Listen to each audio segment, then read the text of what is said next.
Hello Imperator Rome players, my name is alzaboHD, and in today's video guide we will cover how to form the ancient nation of Babylon. Long considered to be one of the hardest, if not most difficult nations to form, this guide will teach you the opening strategies to reform this superstate in 15 in-game years.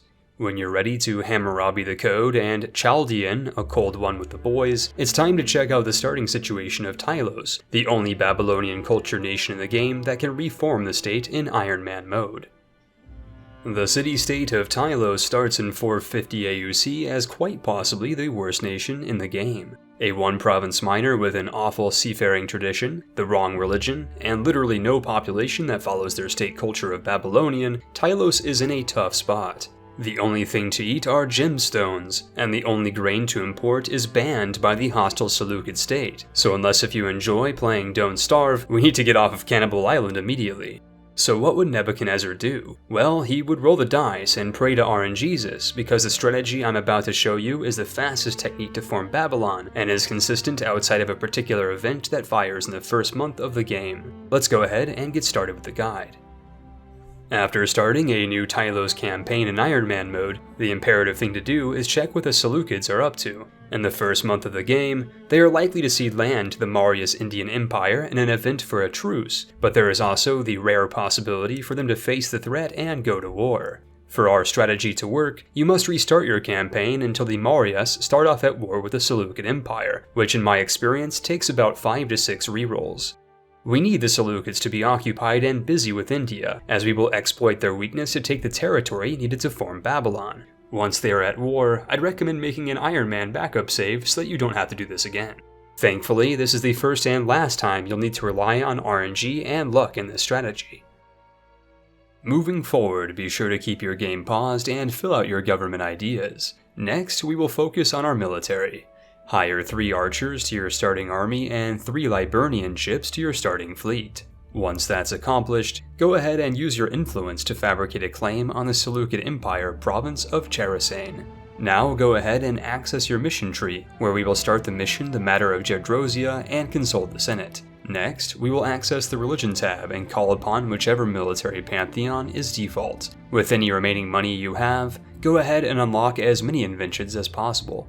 Don't worry about saving anything for trade routes. The resources you can get at this point are not worth the investment, and we will be moving our capital soon enough anyways.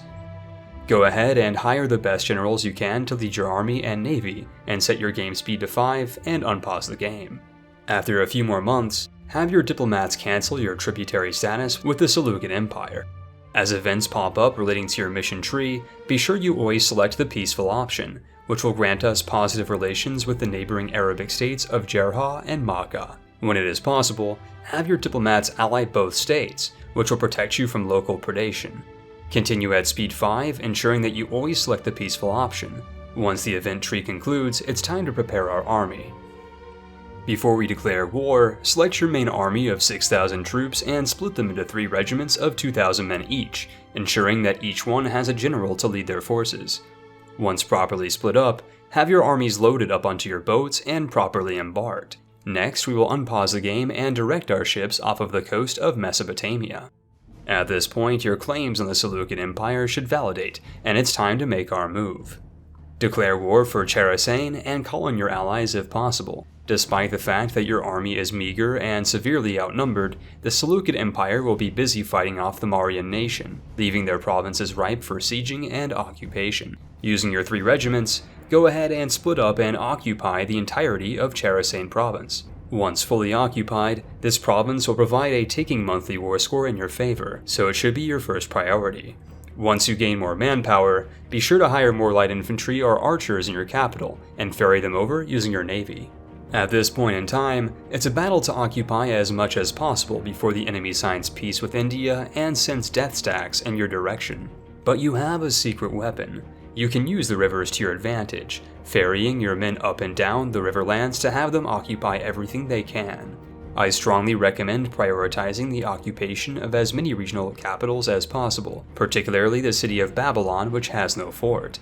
And on the topic of forts, once Babylon is under occupation, you should make it a priority to lay siege to the imperial capital of Seleucia Megali. If you see smaller enemy regiments, you should engage them to stack wipe them. but in the event that larger forces arrive, you should disengage your troops and run for your life. Once the Seleucid capital is under your occupation, continue spreading your forces out and occupying land in every direction. I recommend that you check often to see if the Seleucids are still at war with the Mauryan Empire or with the other Diadochi, and, if so, continue to press your advantage. Once the Seleucids sign peace with their neighbors and they begin sending troops your way, you should consider signing peace immediately. For our first peace, I recommend taking the entirety of your claims in Cherasene province and as many provinces in Mesopotamia as possible. If you can, annex territories leading up to and including the city of Babylon, your ancestral homeland. In my test runs, I was able to get an average of 3 Mesopotamian provinces in this war with an average war score of 45. Whether you take more or less, it's time to make peace and prepare for the next step in our strategy. With our first peace treaty out of the way, your nation is now a regional power. Go ahead and send your exiled troops into your newly acquired Mesopotamian territories. At this point, you're diplomatically isolated, so it's imperative that you improve relations and ally as many nearby nations as possible. I recommend allying Atropatene, Adiabene, and reallying Gera and Makkah if they've broken their treaties. You have about 4 years of truce remaining before you can declare war for the remaining territory you need to form Babylon, and, in this time, I recommend you build fortifications and build up your armies in preparation. While waiting for the truce with the Seleucid Empire, it is technically possible to declare war for your claims in Arabia. I don't recommend this, as Jerha and Makkah are more useful as allies, and will needlessly drain your manpower before your next war. Perhaps more importantly though, their land is poor, tribal, stretches your name in an ugly way, and is arguably worthless. We'll also be switching our capital region soon anyways, so let's focus on Mesopotamia. Before attacking the Seleucid Empire again, I recommend using the mission tree in lieu of fabricating more claims. You can do this by abandoning your Arabian missions for 5 stability, and accepting the Matter of Mesopotamia mission that pops up. Unlike your previous mission, you should select all of the aggressive options in this event tree, which will lower relations with the Seleucids in exchange for reduced war score cost and claims on all of their Mesopotamian provinces. With that out of the way, go ahead and fast forward at speed 5 and continue building forts in your border provinces and building up your military. And speaking of military, I strongly recommend splitting up your forces into one larger stack to siege the Seleucid capital, and several smaller stacks dedicated to carpet sieging in the coming war. Once your truce is up, it's only a matter of time before the Seleucids get involved in a war with India or the Diadochi of Asia Minor. But if you want to speed things up, you can always befriend a Seleucid governor and have Seleucus himself assassinated, which will result in a civil war that you can exploit. No matter what you decide to do, once the empire is embroiled with one war or another, it's time to mobilize the troops and go to the next step in our guide. Before declaring war, I strongly recommend hiring at least one mercenary regiment if you can afford the upfront cost.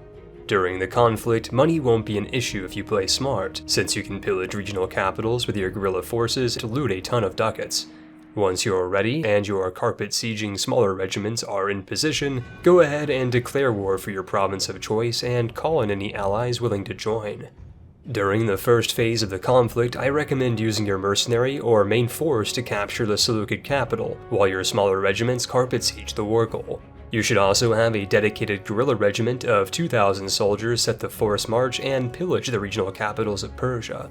Each time you pillage a city in this way, you'll gain hundreds of ducats, allowing you to maintain your mercenary forces and hire more to take the main armies of the Seleucid Empire head-on in the field. But you might get unlucky, as I did in my recording.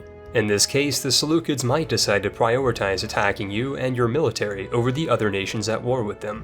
If this is the case, strategically retreat and kite their regiments away from your carpet sieging forces. The primary objective is to take and protect the war goal at all costs, so once you have enough money from pillaging Persian cities, you should hire more mercenary forces to hold these positions. At the same time, be sure to continue carpet sieging all that you can, while having your guerrilla regiment continue to pillage regional capitals. Once pillaged, you can also desecrate many of these provinces for sacred treasures that you can use later on. While circumstances and RNG might play for or against you in your own campaign, I believe this recording is an example of a hard case and particularly belligerent AI. Despite the many wars on various fronts the Seleucid Empire fought in this war, they never wavered from sending stack after stack at my troops or the war goal, because apparently the player is more threatening than a massive Indian empire or a coalition of Greek diadochi. If this happens to you, stay calm, and just be sure to protect the war goal with mercenaries and continue sending your 2-regiment forces around the empire, occupying and sacking cities in a circle while keeping them on forced march to avoid any casualties. Eventually, the Seleucid Empire will sign peace with their other enemies, and you will run out of war score to squeeze out of your occupation. When this happens, it's time to press for peace, and take the remaining provinces you need to form Babylon. I'd also recommend taking a territory or two of the Far East so that you can increase your diplomatic range towards India. Once peace is finalized, it's time to move to our last and final step. Once peace is signed, it's Hammurabi time. Go ahead and disband your mercenary forces and move all of your exiled regiments back into your territory. Congratulations, you can now form Babylon, the most difficult nation to form in-game, and if you followed this guide, it was all in the space of 10 to 20 years. This formation will provide you a litany of modifiers and bonuses, some of which last the entire campaign, in addition to the jamming flag and new blue map color.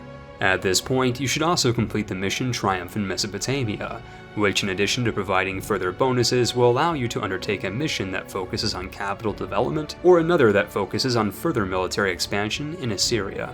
Now that you're at peace and have changed your capital and religion, the future is yours for the taking. You can opt to continue your military expansion into Persia, India, Arabia, or Asia Minor, or you can play a taller campaign where you populate your empire and capital with the slaves of your conquered enemies.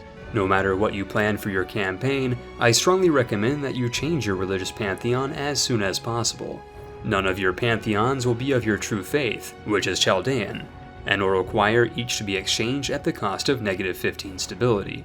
Alternatively, you can swap to other faiths, like Hellenic or Arabic, or in the case of my campaign, Buddhist, if you're feeling particularly frisky. If you'd like to see a run-through or a highlight video of this Buddhist Babylonian campaign, please let me know in the comments below. Equally, if you're interested in other Imperator content outside of the planned Phoenician guide and the Cretan Slave City challenge video, drop a comment with your ideas. The Emperor EU4 DLC is coming out very soon, and I plan to make more EU4 content covering this, so stay tuned and be sure to check out the channel later on in June once the DLC update is live. If you've made it this far into the video, I'd like to thank you personally for helping the YouTube algorithm in promoting this content. I have some very interesting videos planned for the future and later in this month, so be sure to subscribe to the channel and check out my community posts to stay up to date with the upcoming developments. As always, I greatly appreciate your support, and I hope this guide was of use to you, so without further ado, it's time to roll the credits.